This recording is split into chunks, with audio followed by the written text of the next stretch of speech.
Good afternoon, everyone. It's wonderful to see all of you. I recognize some faces and some names. My name is Kim Gibbons, and I'm the director of the Center for Applied Research and Educational Improvement, otherwise known as CAREI. We are so glad that you're here. This is intended to be what we're calling a soft assembly, and it's really a preview of what's to come this year. So we are excited for those of you that have already joined the CAREI Assembly.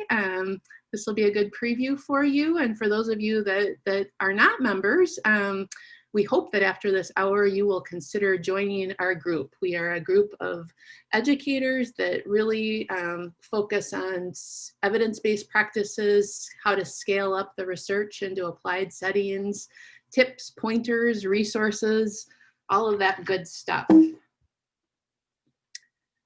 So I am here today with most of our team.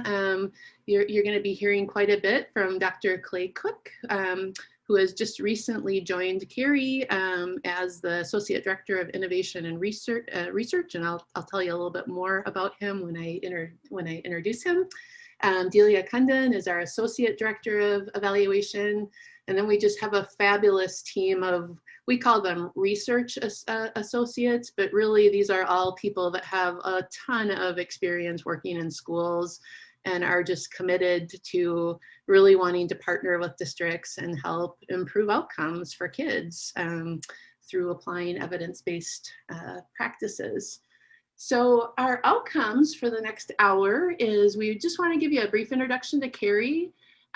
We have recently released, we're calling it an on-demand professional development course on recovery and redesign.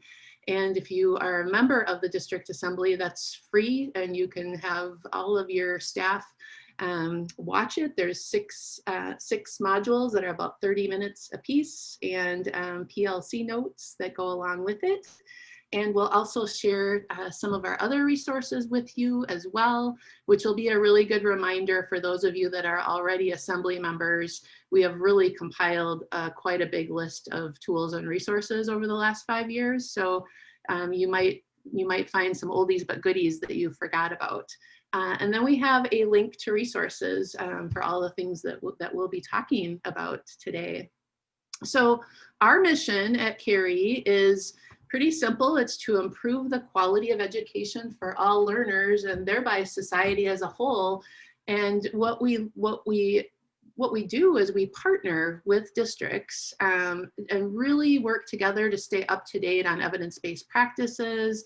We talk about how to implement programs and practices with fidelity, how to evaluate the impact of the programs and practices that you have in your districts, and are you getting the outcomes that you're expecting? And if not, how can we really engage in that process of continuous improvement to really keep working at getting better. So quick slide here.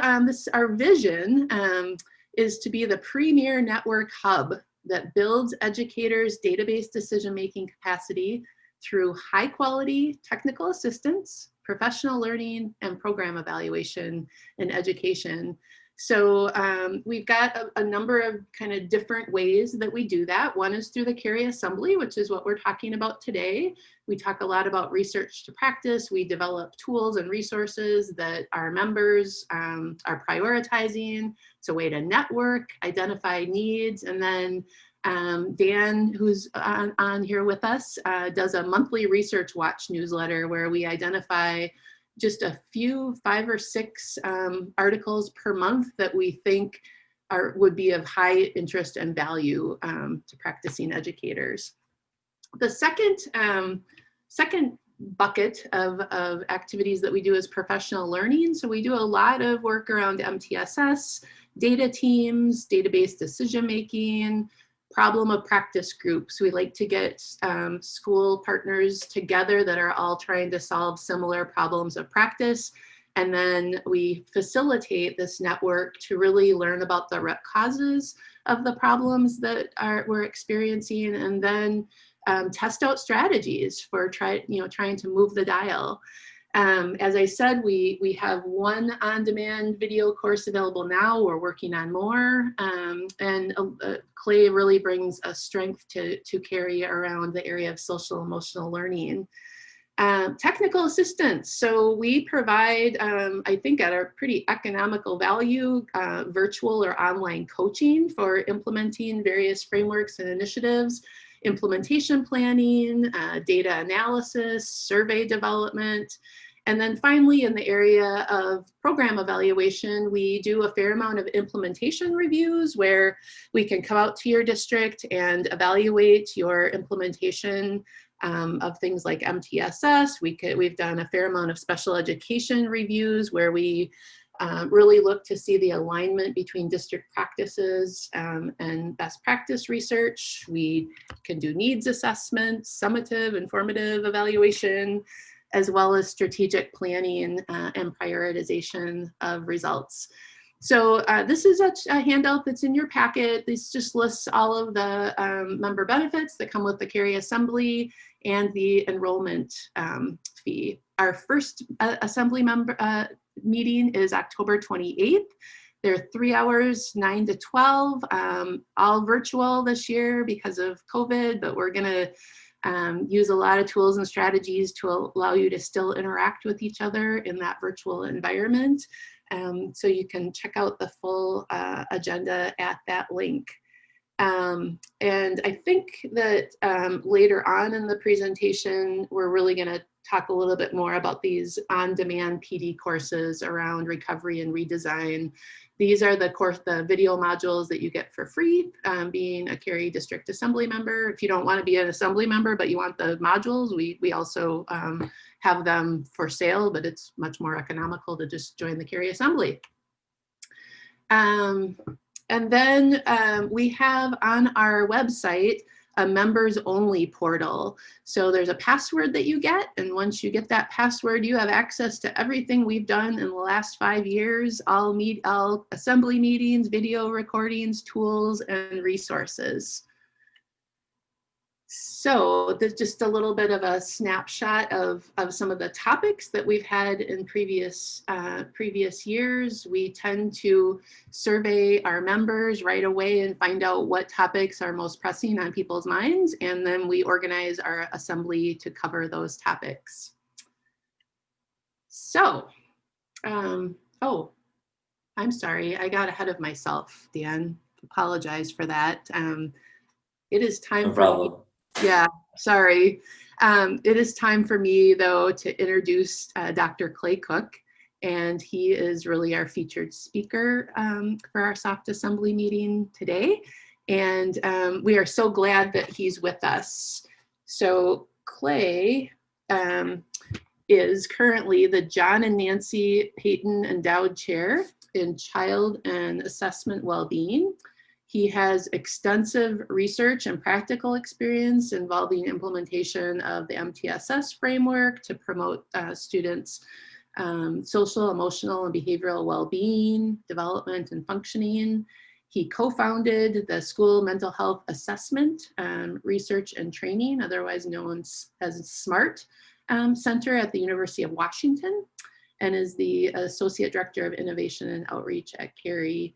He is one of the most prolific grant writers that I know of, and has received over $15 million in external funding from multiple agencies. And I think more than just emphasizing the number of grant dollars he's received, he is very, very interested in applied work and is totally willing to roll up his sleeves and partner with districts to really figure out what works for whom and under what conditions, because we know that it's not always true that the things that that research has validated, sometimes there's problems replicating that in applied context. So it really requires a careful look and technical assistance along the way. So with that, Clay, I'm going to stop sharing my screen, and then you can share and kick us off. Awesome, thanks, Kim. And I would say something about myself is that fundamentally, I believe none of us is skilled as all of us together. If we actually can build healthy relationships, we can create the context for people to collaborate and work together to strive towards achieving kind of meaningful goals that represent improving better outcomes and lives for kids. So I get the pleasure and privilege of being able to talk a little bit about our course on recovery and redesign, because it turns out we're undertaking as educators something that's never happened before. There is no script to follow or blueprint. So people are trying to figure out what are the most effective plans to move forward meaningful work while attending to the well-being of the adults and the students as people are trying to cope and adjust to the current circumstances in their own individual lives. And so we thought it would be helpful to really package a course, provide some information, make it available at people's fingertips that can enable them to engage in some strategic planning. Before I get into this, I just want to acknowledge that, you know, where I work, and learn and live is really on the ancestral lands of the Dakota people who walked before me being here, and they still walk amongst us. And I'm grateful and that I get to be a guest on their lands. And I would encourage people to really think through and find ways to give back, particularly in the current climate when we're recognizing systemic racism and social injustices that continue to exist for particular subgroups of people. So we have all kinds of funny memes that have emerged as a result of what's happening. Some of these, like, let's never, ever go back to the year 2020. If we had a time machine, we would make sure we set it to something other than that.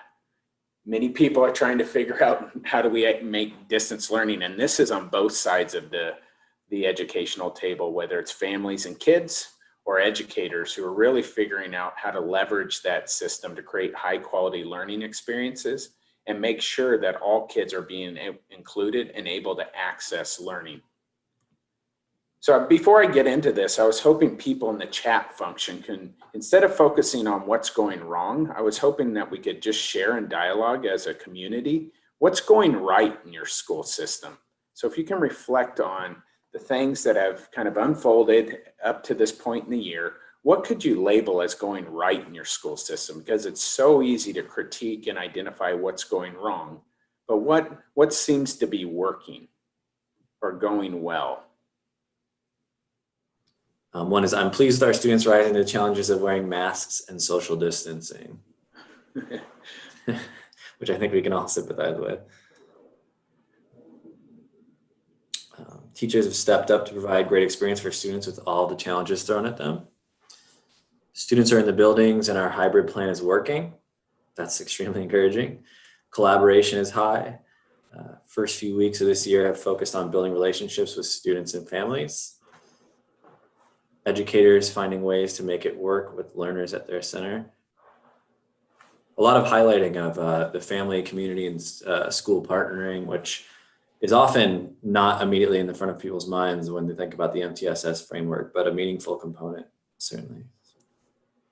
Awesome. Thanks for sharing, everybody. And I think this is an important practice for any system to engage in, because the more we focus on only that which is going wrong, it takes an emotional and physical toll on people. So we also have to spend time identifying the things that are going right in our systems, the things we want to stay course with, but we also have to recognize that there's certain needs that continue to exist, and we have to make some course corrections so we can continuously improve.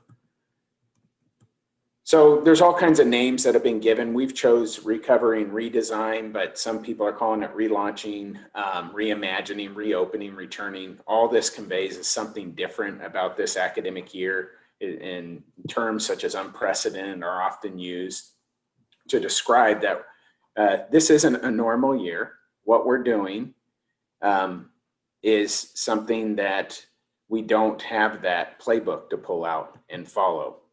Because what's happening is we've all encountered unprecedented disruption. There's uncertainty that clouds decision-making, and then it's presented adversity and some of that adversity is impacting certain communities more than others.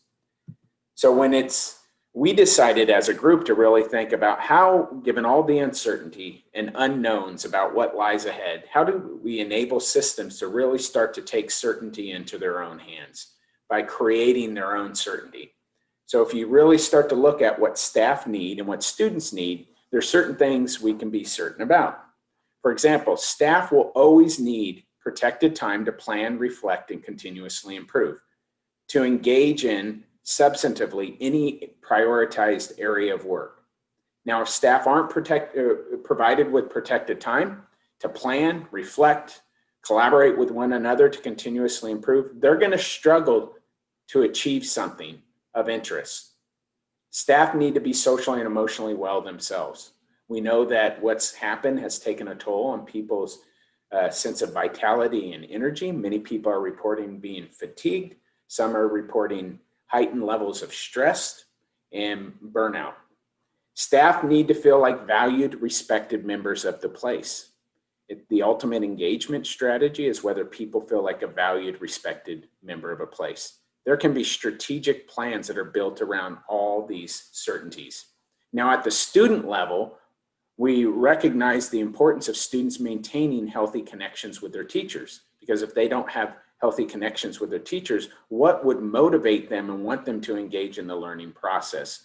So we're exploring new and innovative ways, or reimagining what we did in person, and we're translating those into remote distance learning.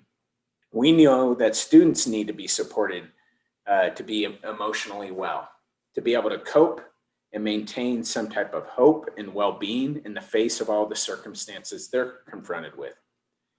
And we also know, regardless of whether it's an in-person environment or a virtual environment, kids need to be in positive, proactive, and predictable environments.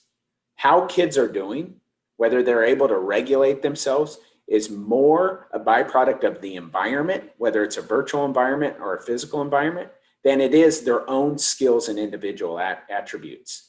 The word self-regulation is a misnomer, because someone's ability to regulate themselves is more driven by the environmental context they're in than it is their own kind of individual assets and skills. So how do we think about the types of positive, proactive, and predictable environments we can create regardless of the educational format we're in, whether it's full-on distance learning, it's full-on in-person, or it's some combination of the two with the hybrid model?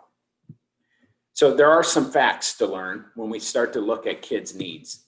The research is interesting, and there's been an unanticipated finding that some kids are actually doing better under everything that's going on. Everybody's lives have been disrupted in some way, but some kids are actually doing better now that they went to distance learning, because school has a grind to it. It's not necessarily always inherently healthy for kids. And so we take kids and now they can get maybe more sleep, and they still maintain healthy social connections, and they're still intellectually and academically stimulated, so they're demonstrating growth. What we also know, some kids are struggling a little bit more than they would under normal circumstances, and that could be social, emotionally, and academically. And we want to be aware of who these students are, and we want to create responsive environments if kids are struggling. And that will get to one of our kind of key ingredients is, do you have kind of ongoing screening to detect students who are exhibiting a need for additional support? And we also know that some students are struggling a lot. The current adversity, kids who have less protective factors in place, what's happened is impacting their well-being and their performance even more.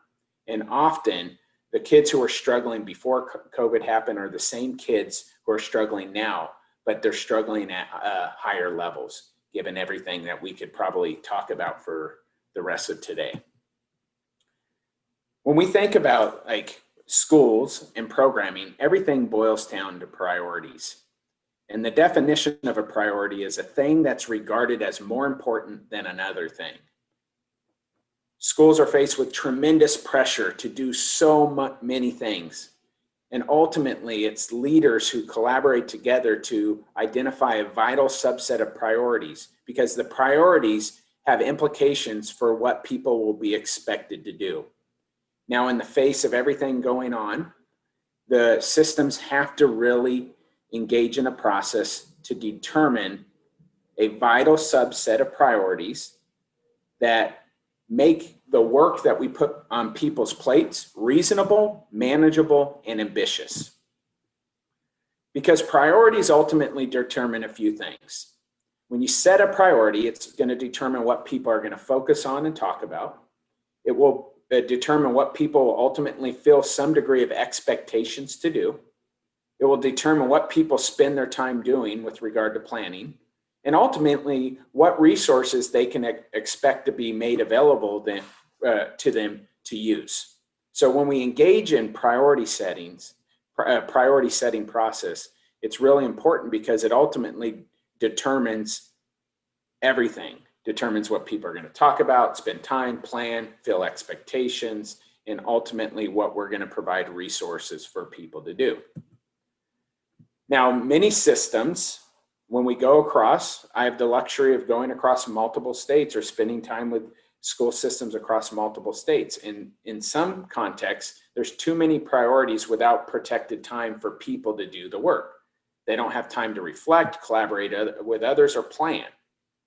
Too many priorities overwhelms the adults in the building. So we know that the current situation is already producing an emotional toll on people in their private lives, which also has a carryover into their professional lives. And if systems aren't careful, and if they don't select a subset of manageable, feasible, doable priorities, and those priorities, multiple priorities, get pushed down onto people, the toll it takes is people are feeling stressed, overwhelmed, burned out, and crispy. Now, from a student outcomes perspective, we know that stressed, overwhelmed, and burned out staff are less effective in the service of students. So I would love for people to use the chat function and just kind of pause for a moment, because we've, as a group, come up with what we think are a vital subset of priorities that school systems should be focusing on. But I'm interested to hear, what are the priorities, the vital subset of priorities that you believe in your school system that should go on educators' plates? And when we put something on an educator's plate, there's implications for them to perform or do something. So they receive or feel and experience some degree of pressure to follow through with that. So if you can, what are some of these priorities that ultimately are getting pushed down and go on educators' plates? The first one we had come up is consistent and viable curriculum in distance and hybrid settings. You're welcome to put more in the chat. So maybe we could repeat the question just for the sake of any attendees who might have missed it. Yeah, so the question is really, what are some of the priorities that you all have set that have implications for what goes on educators' plates to implement? Mm-hmm. Okay, now we're getting some more here. So we have attending to social and emotional learning of themselves and students, prioritizing essential skills in language arts and math. We have creating meaningful relationships, more relationships, social emotional learning, focus on essential standards, building relationships with students, building connections. Sorry, I'm trying to navigate here. Social emotional learning and supports needed to go forward. Consistently seeing social emotional learning come up. Let's see, student engagement in a virtual environment, stronger relationships than ever through social emotional learning.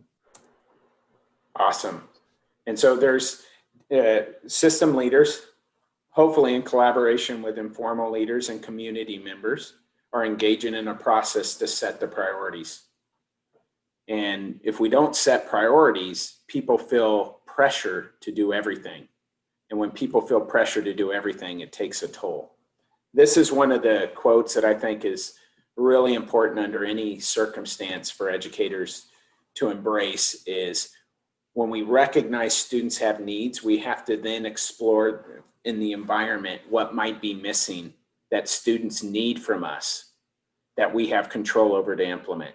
So we can go use data and go eyes wide open into a process of understanding the needs that students are going to bring, the unmet needs that students bring to the educational table. And then we start to explore what is missing from the environment that we have control over, the virtual environment or the in-person environment, that we can put in place to address that need, whether it's an academic need, it's a social need, it's emotional need. And so our planning can start to formulate around this. So our ultimate goal is to help kids under any circumstance to develop and grow.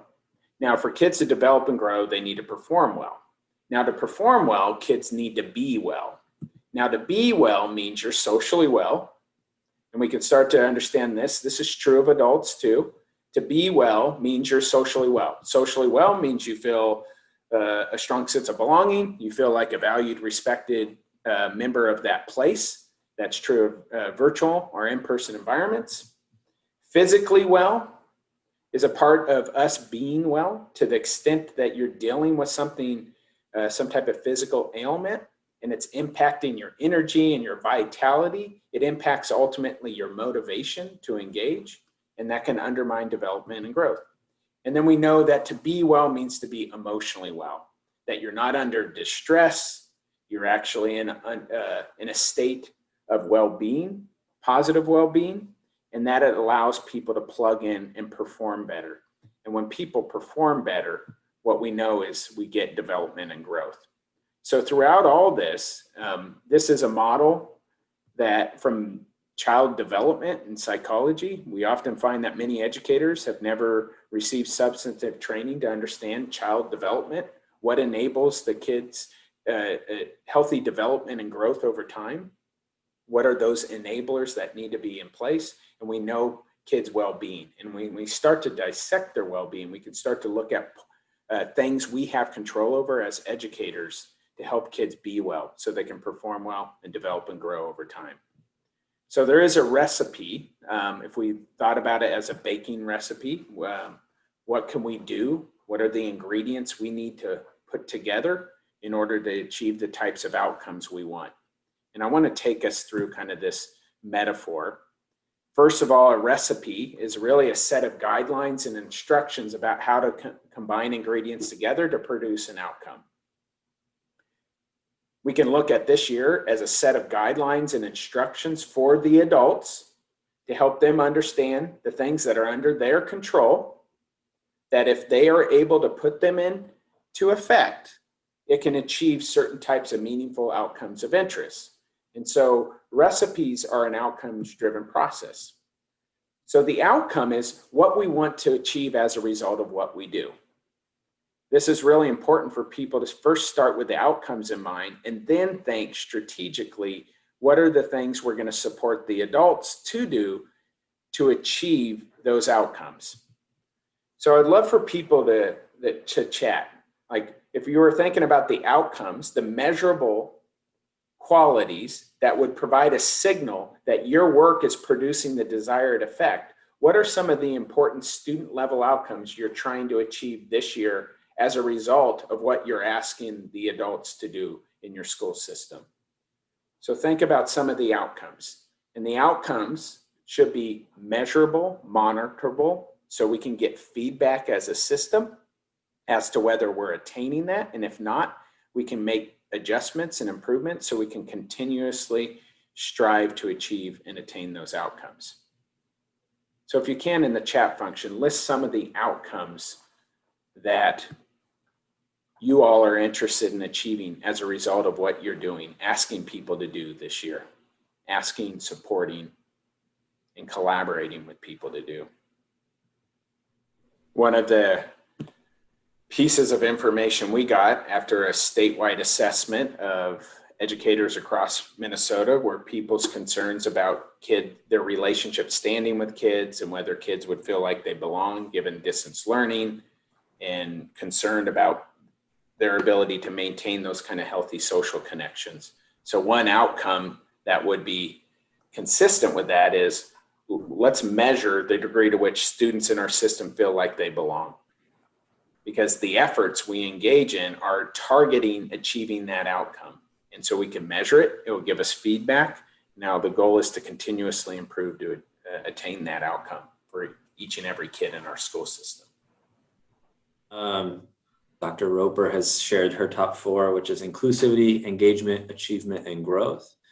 We have at the very basic level, student attendance and engagement, students who feel they belong.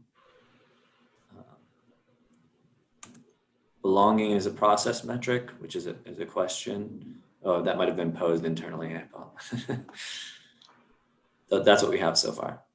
Yeah, definitely. The enabler outcomes, what we would call more the proximal and intermediate outcomes that are necessary to get to the more distal outcomes like achievement and growth. So what are the things that enable kids to develop and grow and achieve at higher levels? The proximal outcomes are a signal to us as educators that we're on track towards achieving those more distal outcomes.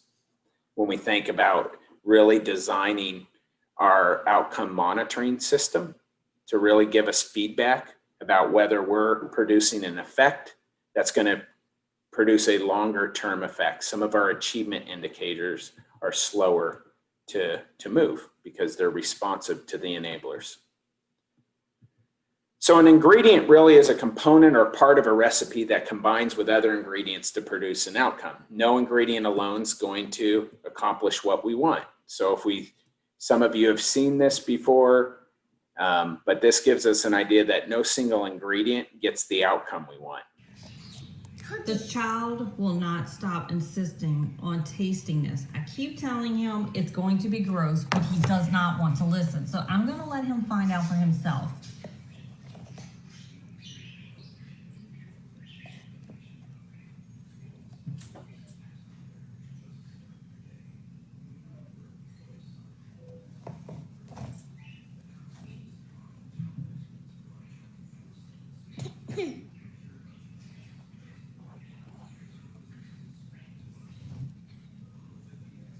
Go spit it out.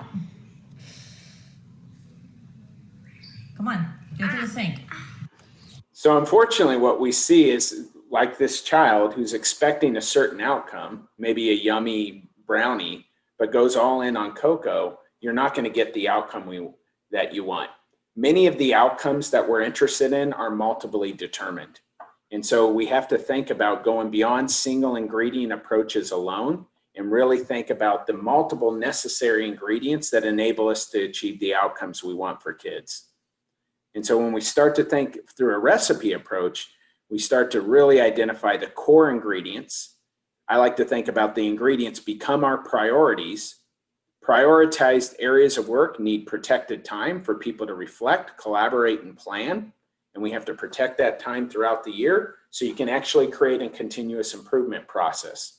Now, if you layer on top of that a school level leadership team that kind of worries about and owns implementation, and the members of that team are formal and informal leaders, that's where systems can really become a learning organization and continuously improve over time to achieve the types of outcomes at once. So the selection of ingredients, multiple ingredients that get combined together to achieve the outcomes we want, represents a process that schools can follow. Now, what we tried to do was really distill. What you're not going to see here is an ingredient around how to figure out distance learning. That was just taken as a given. That's something that's necessary for people to have a platform, really have a method of accessing. We were thinking about the ingredients that are additive to that and complementary, and when combined together can achieve the types of outcomes we want. And there was almost an information management problem. I think there is an information management problem for educators because they're being inundated with all kinds of recommendations about what are the priorities and what should they be focusing on. But if you take all those existing documents and you distilled them down, what you're going to find is high amounts of redundancy and overlap. And so this is what we've come up with. The umbrella here is around sustained action to promote social justice and equity. We have, with the recent events, an awakening and recognition that systemic racism and ongoing social injustices continually hurt and harm certain subgroups of people. That is interconnected to kids' schooling experiences And until we dismantle and eradicate those issues, we're going to continue to see kids struggle, subgroups of kids struggle based on some characteristic of who they are. It's pretty clear that one of the priorities should be on relationships. How do we maintain connections with students and families throughout all this? Because the current situation has disrupted that or made it more challenging. And without the intentionality to that work, we know that there's going to be significant numbers of kids and families who do not have healthy social connections to school and are not engaging in learning. Now, just before this, beginning with secondary schools, this is what in-person data look like. 40% of kids report there's not a single adult in the building who cares about them. What are the belonging data going to look like after COVID? So if we're not intentional, this is where these relationship gaps are going to widen, and the relationship gaps are actually associated with the types of achievement gaps we experience. Another one that was quite clear is to create predictable environments. It was unclear on how, through a distance learning and being remote from kids, how could you create a predictable environment? And so what we thought through are ways you can reimagine some of the practices that are delivered when you have kids in person and deliver those through virtual environments to create predictable virtual environments that help kids regulate their behavior. A focus on LCL teaching. We know we need to support kids emotionally to cope and be able to manage the circumstances, normalize their thoughts and feelings as something that's not wrong with them, but also if it's getting the best of them and getting in the way of their ability to plug into school or do other meaningful things, provide them with strategies and techniques where they could be able to manage their thoughts and feelings and still engage in behaviors that allow them to stay on track towards achieving their goals or being the person who they want to be. We also recognize that there needs to be an intentional focus on the adults. And how do we enable the adults to be as well as possible so they can be best in the service of students? And the last piece was data-driven decision-making.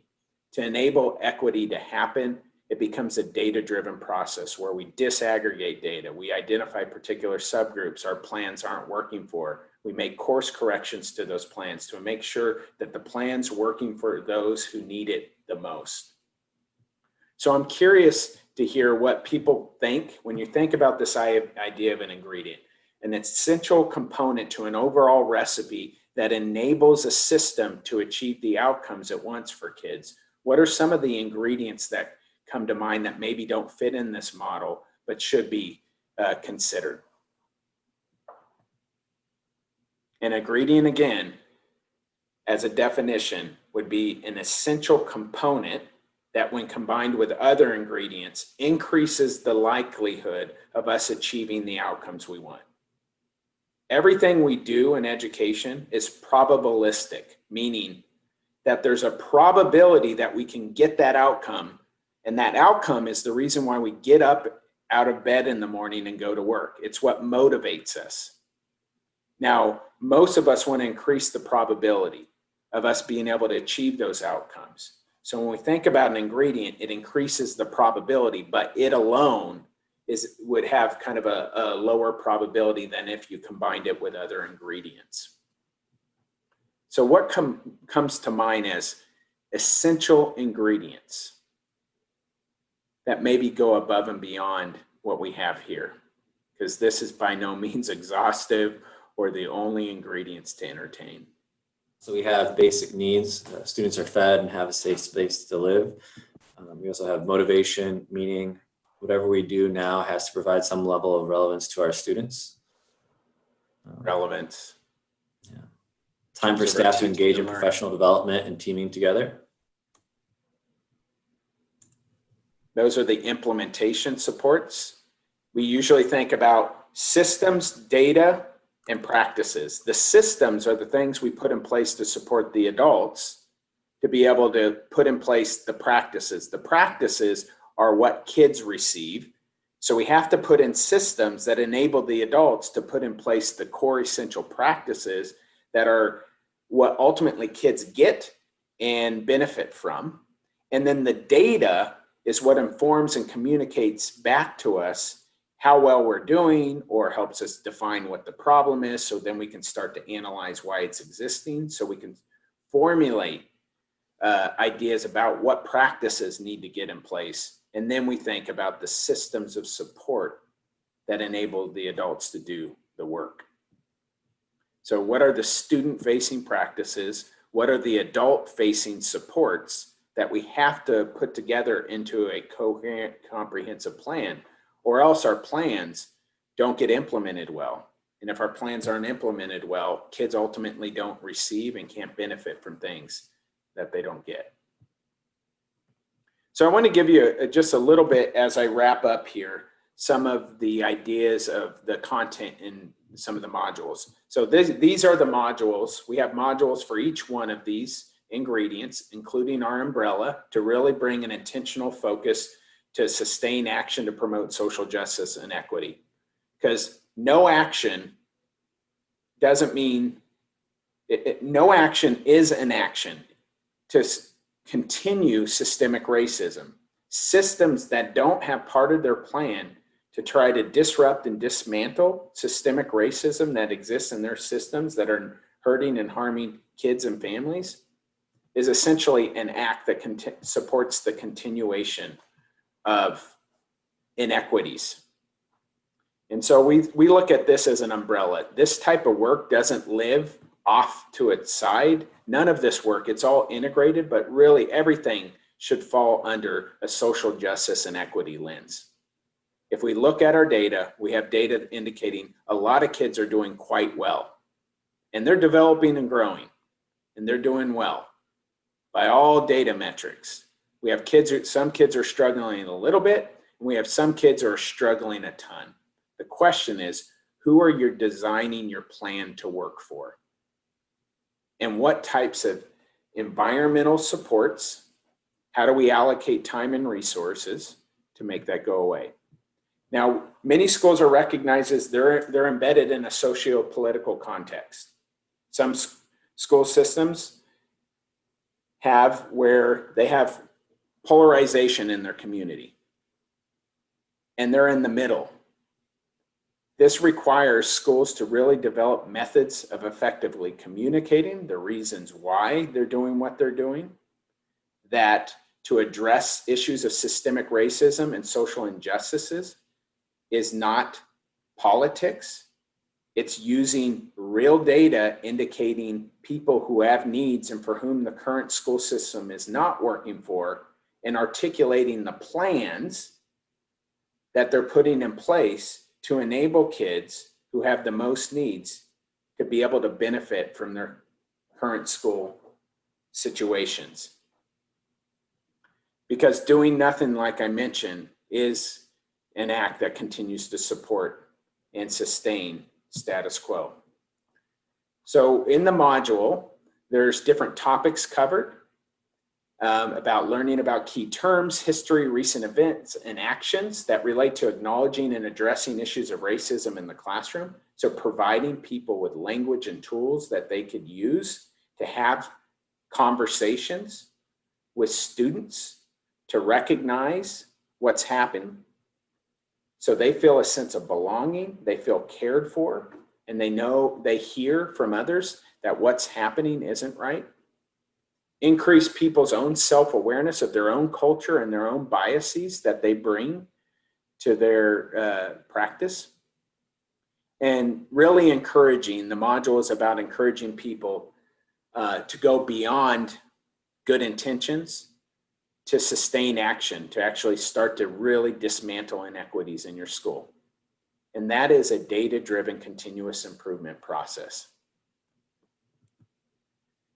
We have a module on well adults, and the goal here is to help bring an intentional focus to make sure that the people who make everything run essentially are doing well, because the system only runs as well as the adults are doing. And there's ways in which we help people understand that the same types of healthy learning conditions we're trying to create for the students are the same type of healthy working conditions we need to create for the adults. What we're trying to do is create healthy environments for both the educators to exist within and the students to exist within. It turns out that people, whether they're staff or students, if they feel like valued, respected members of a place, they engage more, they perform well, and they are just better off. If they have balanced, manageable work demands, then they're able to do the things that are expected of them versus feeling overwhelmed, stressed, and burned out. Staff perform well under supportive leadership. And this is something we can ask them their perceptions about. And if they're not feeling the types of support, then we can make changes so they feel greater support from the people who have or are in positions of authority and power over them. That's the same thing we want for students, that they feel supported by their teachers. And last, staff need to feel a sense of efficacy. And that's through the resources and supports we provide to people to enable them to meet the challenges that they're confronted with. If people do not feel like they can meet the challenges that are in front of them, they have lower sense of efficacy, they start to lose hope, and they feel higher levels of stress.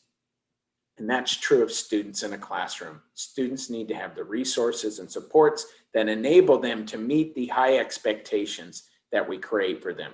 High expectations alone don't enable kids to be successful. It's through the combination of high expectations and high supports. And that is also true for adults. We have a module on relationships to really break down what are the key things we need to be thinking about to create a sense of belonging and connection for both students and families, because it is the plate. Everything else is what we put on people's plates. But if people are in a context where they don't feel like they belong, they're not a valued, respected member, it activates the fight or flight process. People are either going to disengage and withdraw, or they're going to act out and engage in more externalizing types of behaviors. So we go over different things school systems have control over, and how that should represent protected time where people are collaborating, reflecting, and planning to continuously improve those healthy relationships among one another, with families, and with students. And so I'm going to end this really just to have people think about, regardless of whether you plug into the on-demand PD platform, to really get clear on what are your priorities. I've gone around many systems and asked people who are the frontline implementers in the schools and asked, what are your district's priorities, or what are your school's priorities? And many people who are the individuals who are ultimately interfacing with kids and families are unclear about what are the priorities in the face of everything, or they feel like there's too many priorities and they feel overwhelmed. So what are your priorities? What do you already have in place prior to everything that happened that you can actually leverage now in one of these kind of ingredient areas? If you've never invested in introducing common language and dedicated practice in the area of relationships, the question is, if not now, when? If now's not the time to do it, when is going to be the time for your system? And one way to think about priorities is to do a gap analysis, where you start to recognize there's a discrepancy between what we're doing and what kids' needs. And so we have to be really intentional about identifying what's missing in the student's current environmental context of school, and what do we have control over to put that in place. So I'll leave you with that. We are, as our team, we really are interested in continuing to develop and providing on-demand PD. And we recently did a survey, and we're taking the information seriously, because we want to be responsive to the the CAREI Assembly and provide information that is readily available, accessible, and could also enable people to put in place certain types of practices that could be meaningful with regard to student outcomes. Thanks. But I think that's a great transition. With the time we have left, we just wanted to highlight a few resources that we have available. And so if you're a member of the CAREI District Assembly, what this is intended for is to kind of emphasize some of the things that are immediately available to you as a member district. And then if you're not yet a member, it's about just kind of highlighting some things that are available and also talking just about some common issues that we're all dealing with. So one of the great things about having someone like Dr. Clay Cook join your team is that you immediately start taking a new inventive approach to developing resources for the member districts. And in this case, something that we've been able to really immediately produce is this recovery and redesign course. And so some of what Dr. Cook just shared with you is the kind of information that is included within these modules. There's 7 self-paced modules that you can access and watch at your own leisure. And then if you're a part of a member school or a member district, anyone in that school or district immediately has access to these modules. So they cover a number of topics with the general umbrella of social emotional learning and taking an equity approach. And I know that Dr. Cook mentioned an equity lens, and I think that's an important thing to highlight because part of the intention here is to reflect just generally and especially within the last year, what we've seen. We've had so many opportunities, unfortunate opportunities, really to reflect upon a lot of the inequities that we have in our education system. And so taking an equity lens is about more than just keeping marginalized populations in mind. And it's about having relationships that are meaningful with students and with families and communities. And so our hope is that the information provided within a course like this one helps to bridge that gap with those relationships. Because at the end of the day, student voice, family and community partnerships, they're more than just a single conversation. They're more than just a listening session. They require a thoughtful, systemic approach. And the information included within this is intended to address some of that. I know Dr. Gibbons mentioned at the top of this meeting that our member resources are available on the website. So for anyone who is looking to access those and is part of a member district, you can access those through the following link. And then we have member resources that are included. We also have a comprehensive list that's included in a document within the resources folder. And then you can go through previous assembly meetings and find those documents that might pertain to a number of different topics. I do want to pass it over. We're going to just really quickly highlight a few resources with the few minutes we have remaining. So with that, I'm going to hand it over to one of my colleagues, Elena Zhang, who's going to talk about the systems change self-assessments. And Elena, as we're transitioning, would you like to share your screen, or would you like me to just continue to present? Why don't you just continue to present? Okay, sounds good. And I'll just talk through it. As Dan was saying, this is the systems change self-assessment. So this is one tool that we have for our members, and it helps teams to understand the degree to which their MTSS framework has integrated both academics and SEL. And as we heard from Dr. Cook, having a unified system is really important so that we reduce competition of resources, but also that staff are not overwhelmed by multiple initiatives. And so this creates one initiative where resources are allocated toward one thing. So this tool is for teams to help understand the degree to which their system is integrated, and it will help you identify strengths and gaps within your system to inform your planning and also to inform professional learning. The next tool we have is the process guide, and this is CAREI's model process guide. So it just provides an example of how an MTSS process guide can look for districts. And it follows the same 5 core MTSS components, that being infrastructure, support mechanisms, assessment, database decision-making, multi-tiered instruction, and fidelity and evaluation. So as you go through this process guide, what you may see, and if Dan, you can go to the next slide, you'll see that there's content, but there's also embedded suggestions or recommendations as part of the content. And also we are including additional resources so that teams can continue to deepen their understanding of topics. So this is another tool that members have to use. And then if you can go to the next slide.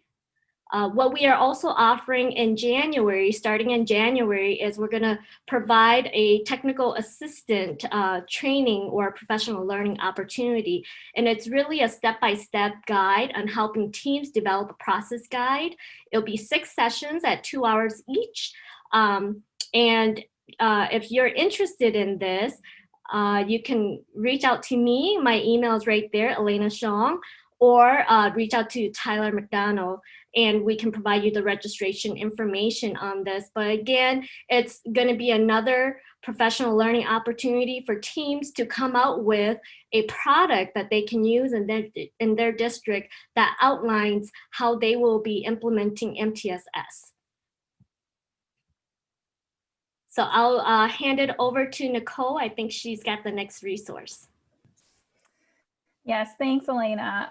The last resource we wanted to highlight for all of you today is the CAREI Math Resource Guide, which was updated in the spring of 2020. And this was updated to provide you with the most recent vetted and research-based resources to support universal math instruction, as well as Tier 2 and Tier 3 instruction for students who are struggling in mathematics. We've included resources that address conceptual and procedural knowledge building as research continues to support that students need to develop both levels of understanding to be successful in math. And throughout the resource guides, similar to the process guides that Elena was talking about, we have the links directly embedded in the document so that you get taken straight to the online resource or to the website where you can access more information on how to get the resource for your school or district. And I'll pass it back to Dan. So if you have any questions, we have some contact information for some of our team here today. You can also find contact information for the entire team on our CAREI website. Please feel free to reach out. We'd love to engage on any issues that are relevant to you. But we really appreciate your time. I know we're at the end of our hour that we had designated for this, so we appreciate you all being in attendance today, and we look forward to hopefully partnering with a lot of you here as we move forward with the current school year through our district assembly.